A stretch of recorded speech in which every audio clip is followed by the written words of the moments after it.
माझ्या या चॅनलमध्ये आपल्या सगळ्यांचं मनापासून स्वागत आहे। तर आजच्या या व्हिडिओमध्ये मी तुम्हाला सांगणार आहे की असं 5 गुरुवार तुम्ही जर संकल्पयुक्त या काही गोष्टी केल्या तर त्या तुम्हाला नक्कीच धनलाभ करून देणाऱ्या ठरतील।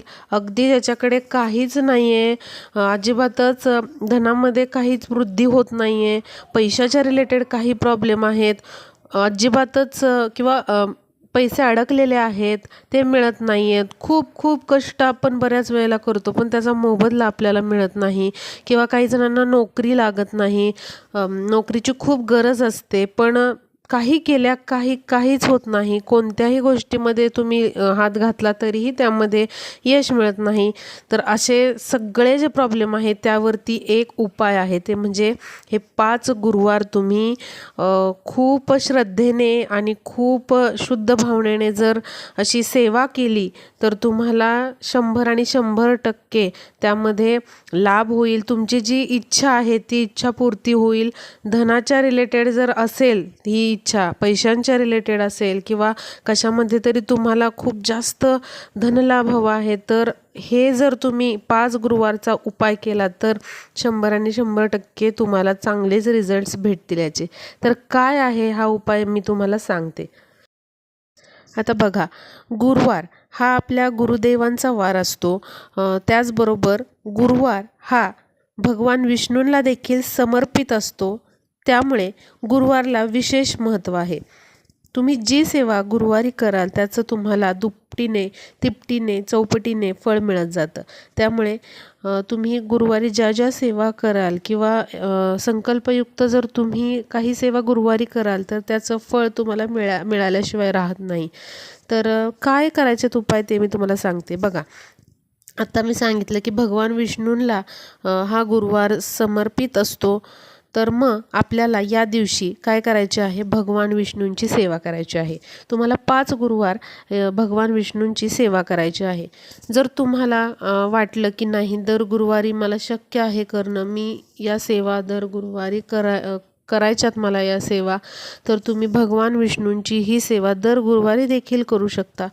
पण जर तुम्हाला वेळ नसेल तितका तर 5 गुरुवार तरी तुम्हाला संकल्पयुक्त या सेवा करायच्या आहेत। हे 5 गुरुवार झाल्यानंतर तुम्हाला त्याचा फरक जाणवू लागेल, किंवा या 5 गुरुवारमध्येच तुम्हाला फरक जाणवू लागेल। कारण भगवान विष्णू जिथे वास करतात तिथे माता लक्ष्मी वास करते, आणि जिथे माता लक्ष्मी असते तिथे त्या घरामध्ये धनाची कमतरता कधीच येत नाही। त्यामुळे ज्या कोणाला आर्थिक समस्या खूप जास्त प्रमाणात आहेत, अजिबातच कशामध्येच यश मिळत नाही आहे, धनलाभ व्हावा असं वाटतंय पण होत नाही आहे, तर त्यांनी जरूर ही सेवा करावी। तर काय सेवा करायची आहे आपण लगेचच बघूया। तर तुम्हाला या 5 गुरुवारमध्ये काय करायचं आहे, तर लक्ष्मी आणि नारायणाचा जो फोटो आहे त्या फोटोसमोर तुम्हाला शुद्ध तुपाचा दिवा लावायचा आहे। बघा, सकाळ आणि संध्याकाळ गुरुवारी तुम्हाला या फोटोसमोर हा दिवा लावायचा आहे। एखादं फूल अर्पण करायचं आहे, त्याचबरोबर लक्ष्मी मातेला हळद कुंकू आणि भगवान विष्णूंना चंदन लावून घ्यायचं आहे, आणि या दिव्यामध्ये तुम्हाला न विसरता चिमूटभर हळद टाकायची आहे। कारण बघा, पिवळा रंग हा विष्णूंना अतिशय प्रिय आहे, हळद ही विष्णूंना खूप प्रिय आहे, आणि गुरुवार दिवशी हळदीचं खूप जास्त महत्त्व असतं। त्यामुळे तुम्हाला इथे दिव्यामध्ये हळद चिमूटभर टाकायची आहे। कारण आता आपण भगवान विष्णूंची सेवा करतो आहोत, 5 गुरुवार आपण संकल्प करायचा आहे। पहिल्या गुरुवारी संकल्प करायचा आहे की भगवान विष्णूंना म्हणायचं आहे, माझा असा प्रॉब्लेम आहे किंवा अशी समस्या आहे किंवा माझी अशी इच्छा आहे ती पूर्ण होण्यास मदत करा, किंवा त्यामध्ये मार्ग दाखवा, आणि आपल्याला हे उपाय सुरू करायचे आहेत। संकल्प फक्त पहिल्या गुरुवारी केला तरी चालेल। तर असा दिवा तुम्हाला सकाळ संध्याकाळ भगवान विष्णूंच्या तसबिरीसमोर किंवा माता लक्ष्मी आणि विष्णूंच्या तसबिरीसमोर लावायचा आहे। शुद्ध गाईच्या तुपाचा तो दिवा असायला पाहिजे, आणि त्यामध्ये तुम्हाला चिमूटभर हळद टाकायची आहे। आता हा दिवा तुम्ही कोणता वापरू शकता, तर तुम्ही कणकेचा वापरू शकता किंवा मातीचा वापरू शकता, किंवा मग स्टीलचा वापरू शकता। पण पहिल्या गुरुवारी जो दिवा तुम्ही माता लक्ष्मी आणि भगवान विष्णूंच्या समोर लावणार तोच दिवा तुम्ही कंटिन्यू 5 गुरुवार लावायचा आहे। म्हणजे कणकेचा जर दिवा लावला पहिल्या गुरुवारी तर दुसऱ्या गुरुवारी आणि सगळ्या 5ही गुरुवारी तोच दिवा लावायचा आहे तुम्हाला। तर अशा पद्धतीने फोटोसमोर आपल्याला दिवा लावल्यानंतर आपल्याला न विसरता एखादी पणती घ्यायची आहे किंवा मग तुम्ही कणकेचा दिवा घेऊ शकता किंवा स्टीलचा घेऊ शकता, तुम्हाला जसं आवडेल तसं तुम्ही घेऊ शकता। तर तो दिवा घेऊन तुम्हाला केळीच्या झाडाखाली हा दिवा लावायचा आहे। कारण बघा, केळीचं झाड जे आहे त्या केळीच्या झाडामध्ये साक्षात भगवान विष्णू असतात असं समजलं जातं। आणि जर तुम्ही अशा केळीच्या झाडाखाली दिवा प्रज्वलित केला दर गुरुवारी तर त्याचे तुम्हाला अफाट फायदे होतात आणि तुमचे जे पैसा येण्याचे मार्ग जे आहेत ते खुले होतात। त्यामुळे भगवान विष्णूंच्या आणि लक्ष्मी मातेच्या तसबिरीसमोर दिवा लावल्यानंतर तुम्हाला काय करायचं आहे तर केळीच्या झाडाखाली न विसरता तुम्हाला दिवा लावायचा आहे। मग तुम्ही दिवसभरामध्ये कधीही तो दिवा प्रज्वलित करू शकता झाडाखाली। सकाळी करू शकत असाल तर सकाळी करा किंवा मग संध्याकाळी करू शकत असाल तर संध्याकाळी करा। आणि असा दिवा प्रज्वलित केल्यानंतर या दिव्यामध्ये पण चिमूटभर हळद टाकायला विसरू नका। तर हे तुम्हाला 2 महत्त्वाची कामं करायची। आता काही जण म्हणतील मग ह्याला फोटो लागतोयच का भगवान विष्णूंचा? तर हो, याला फोटो लागणारच आहे। तर तुम्ही जोडीचा फोटो जर पूजलात म्हणजे भगवान विष्णू आणि लक्ष्मी मातेचा तर खूपच उत्तम होईल। नसेल तर लक्ष्मी माता किंवा लक्ष्मी माता आणि भगवान विष्णूंची मूर्ती चालेल किंवा मग फक्त भगवान विष्णूंची मूर्ती किंवा भगवान विष्णूंचा फोटो जो असतो त्या फोटोसमोर दिवा लावला तरी चालेल, पण तुम्हाला फोटो किंवा मूर्ती भगवान विष्णूंची लागणारच आहे। आता यानंतर काय करायचं तर दिवसभरामध्ये कधीही तुम्ही असं श्रीयंत्र तुमच्याकडे असेल तर त्याच्यावरती कुंकुमार्चन करायचे। बघा, फोटोसमोर दिवा लावल्यानंतर तुम्ही लगेचच हे कुंकुमार्चन करू शकता किंवा सायंकाळी पण तुम्ही हे करू शकता। आता श्रीयंत्र म्हणजे काय तर भगवान विष्णू आणि लक्ष्मी मातेचं ते आसन आहे, त्यामुळे हे श्रीयंत्र घरात असणं खूप मंगलदायी मानलं जातं। त्यामुळे जर तुमच्याकडे नसेल श्रीयंत्र तर तुम्ही घ्यावं ही मी तुम्हाला विनंती करते। कारण श्रीयंत्र ज्या घरामध्ये असतं ना त्या घरामध्ये कधीच पैशांची कमतरता कधीच जाणवत नाही। कारण साक्षात ते भगवान विष्णू आणि लक्ष्मीचं आसन आहे, त्याच्यामुळे जिथे आसन आहे तिथं तर भगवान विष्णू आणि माता लक्ष्मी हे वास करणारच। त्यामुळे हे जर श्रीयंत्र तुमच्याकडे नसेल तर तुम्ही घ्या। आता बरेच जण असं म्हणतील की आमच्याकडे आत्ता नाही, मग हे करता येईल का 5 गुरुवार? तर येईल।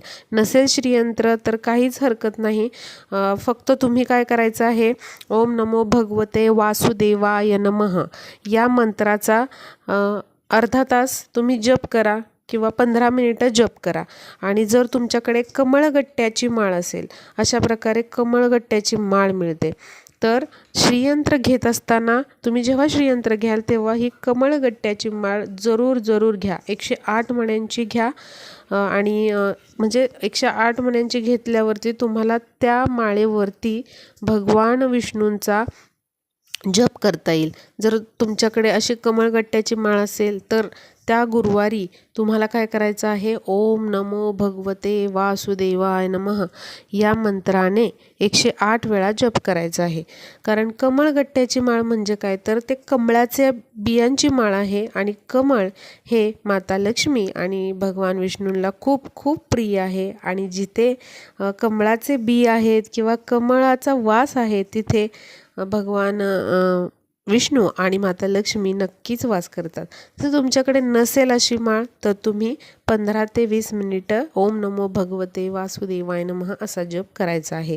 तर या 5 गुरुवारमध्ये तुम्हाला या गोष्टी करायच्या आहेत। खूप चमत्कारिक बदल घडलेले तुम्हाला जाणवतील। अगदी अडकलेली रखडलेली कामं, बऱ्याच ठिकाणी आपले पैसे गुंतवलेले असतात आपण, पण त्याचा काही बेनिफिट मिळत नाही, तर या 5 गुरुवारमध्ये तुम्हाला असं जाणवेल। फक्त तुम्हाला शुद्ध अंतःकरणाने हे सगळं करायचं आहे। आणि तुम्हाला या दिवशी व्यंकटेश स्तोत्राचं पठण करायचं आहे। हे पुस्तक कोणत्याही धार्मिक दुकानामध्ये मिळून जाईल. तर हे तुम्हाला पठण करायचं आहे या 5ही गुरुवारी. त्याचबरोबर तुम्हाला विष्णू सहस्त्रनाम याचं देखील पठण करायचं आहे. आता तुम्ही तर या 5 गुरुवारमध्ये तुम्हाला श्री व्यंकटेश स्तोत्र आणि श्री विष्णू सहस्त्रनाम यांचं पठण जरूर करायचं आहे. कारण या पठणामध्ये खूप खूप ताकद आहे. हे नक्कीच तुमचं नशीबही बदलू शकतं एवढं मी सांगू शकते. तर ही दोन्ही पुस्तकं तुम्हाला धार्मिक दुकानामध्ये मिळतील किंवा स्वामी समर्थांच्या केंद्रामध्ये मठामध्ये मिळून जातील. त्याशिवाय या 5ही गुरुवारमध्ये तुम्हाला तुळशीची पूजा अर्चना करायला विसरायचं नाही आहे. तुळशीला दिवा अगरबत्ती लावायची आहे. सकाळ संध्याकाळ दिवा त्या 5 गुरुवारमध्ये तुम्हाला तुळशी मातेसमोर लावायचं आहे. फूल अर्पण करायचं आहे आणि कच्चं दूध आणि चिमूटभर हळद देखील या गुरुवारमध्ये तुम्हाला तुळशी मातेला अर्पण करायचे. कारण तुळस ही विष्णुप्रिय आहे आणि जिथे तुळशी मातेची पूजा उपासना केली जाते तिथे भगवान विष्णू वास करतात आणि जिथे भगवान विष्णू वास करतात तिथेच माता लक्ष्मी वास करत असते किंवा तिथे आकर्षिली जाते. तर या दिवशी तुम्हाला या सगळ्या गोष्टी करायच्या आहेत. याशिवाय तुम्हाला या गुरुवारी पिवळेच वस्त्र धारण करायचे आहेत. एखादा कुर्ता वगैरे जो पिवळा आहे, पिवळा कलर आहे, तर तोच तुम्ही धारण करायचा आहे. कारण भगवान विष्णूंना पिवळा कलर, पिवळा रंग अतिशय प्रिय आहे आणि अशी पिवळी वस्त्र परिधान करूनच तुम्हाला या पूजा करायच्या आहेत. मग तुम्ही साडी नेसा किंवा कुर्ता असू द्यात, पण स्वच्छ धुतलेले असे कपडे पिवळ्या कलरचे तुम्हाला ही सेवा करत असताना या 5 गुरुवारमध्ये गुरुवारी हे वस्त्र पिवळ्या कलरचे परिधान करायचं आहे.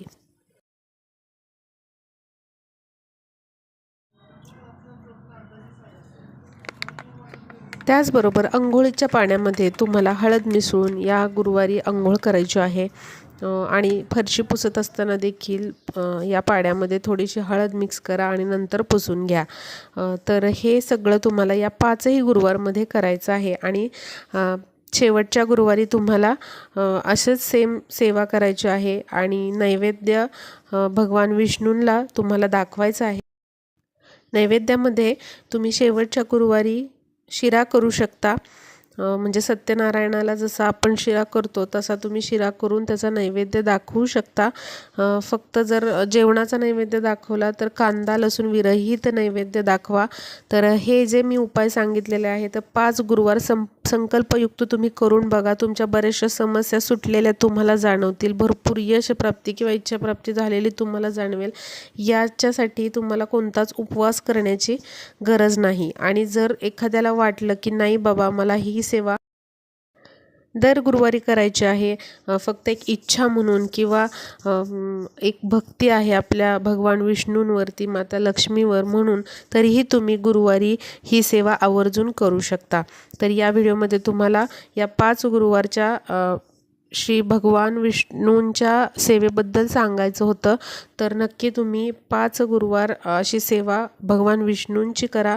तुम्हाला इच्छित फलप्राप्ती मिळाल्याशिवाय राहणार नाही, धनप्राप्ती झाल्याशिवाय राहणार नाही. तर हा व्हिडिओ जास्तीत जास्त मैत्रिणींपर्यंत शेअर करत चला. म्हणजे हे काही सेवा ज्या आहेत मी तुम्हाला सांगत असते त्या त्यांनाही कळतील, त्यांनाही या व्हिडिओचा यूज होईल, त्यांनाही काही समस्या असतील तर त्याही सुटतील आणि हा व्हिडिओ युजफुल ठरेल. तर भेटूया पुढच्या व्हिडिओमध्ये.